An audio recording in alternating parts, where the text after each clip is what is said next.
বিভিন্ন এলাকা থেকে কিছু যুবক আমাদের আলেমরা একত্রিত হয়ে তাদের উদ্যোগে, তাদের শ্রমে, তাদের চেষ্টায়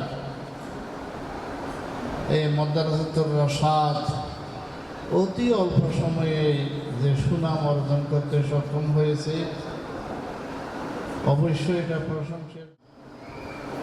ইন্নাল্লাহা ইয়ারফাউ বিহাযাল কিতাবি আকওয়ামা ওয়া ইয়াদাউ বিহি আখারিন।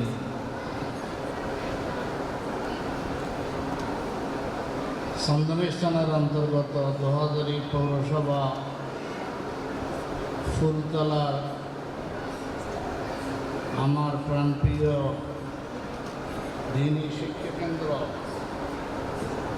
মাদ্রাসাতুর রাশাদের ব্যবস্থাপনায় আয়োজিত শিক্ষার্থী সংবর্ধনা ও শিক্ষা সেমিনার এই সবার সম্মানিত সভাপতি,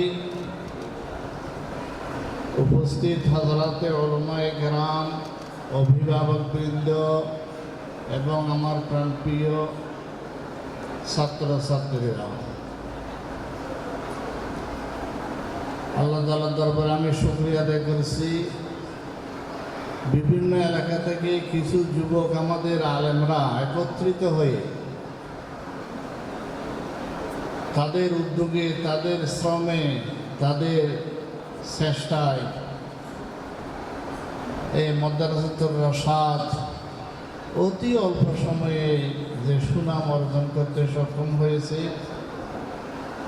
অবশ্যই এটা প্রশংসার দাবিদার। আমি আশা করি এই মাদ্রাসাতুর রাশাদকে আগামীতে বিভিন্ন জায়গায় স্মরণ করে, তাদের অনুসরণ করে অনেক প্রতিষ্ঠান প্রতিষ্ঠিত হবে। তারা এখন যা পেয়েছে, ইনশাল্লাহ আরও অনেক তাদের পাওয়ানা রয়ে গেছে। যদিও বা জাতি আমরা মুসলমান জাতিরা মূল্যায়ন করতে জানি না,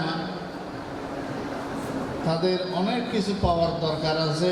ইনশাল্লাহ সর্ববৃহৎ পাওয়ানা কিয়ামতের ময়দানে আল্লাহ রাব্বুল আলামিনের দরবার থেকে তারা পেয়ে সন্তুষ্ট হবে। ওয়ালা সাউফা ইউতিকা রাব্বুকা ফাতারদা।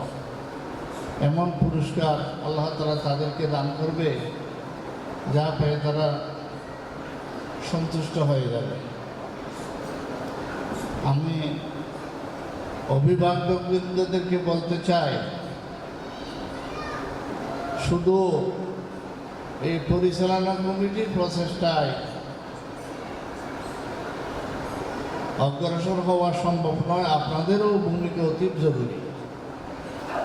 সেই জন্য আমি মনে করি আপনাদের সন্তানদেরকে স্নেহ মমতার মাধ্যমে মাদ্রাসায় সঠিক সময়ে পাঠিয়ে দিতে হবে এবং মাদ্রাসার কার্যক্রম যেগুলো বাড়িতে করার জন্য তাদেরকে দেওয়া হবে, এগুলো করছে কিনা দেখতে হবে এবং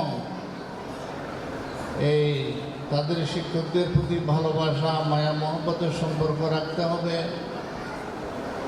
এরকম ভালোবাসা যদি আমরা রাখতে পারি, ইনশাআল্লাহ এই মাদ্রাসার উন্নতির আমিও একজন অংশীদার, গর্বিত অংশীদার হতে পারবো ইনশাআল্লাহ। আমি এই মাদ্রাসার উন্নতি, তরক্কি এবং ছাত্রদের লেখাপড়ার মান উন্নতি, তরক্কি এটার আশা নিয়ে এবং সবাই এই গুরুত্ব সহকারে নিজ নিজ দায়িত্ব আদায় করার পরামর্শ দিয়ে আমি আমার বক্তব্য শেষ করছি। ওয়া আখিরু দাওয়ানা আলহামদুলিল্লাহি রাব্বিল আলামিন।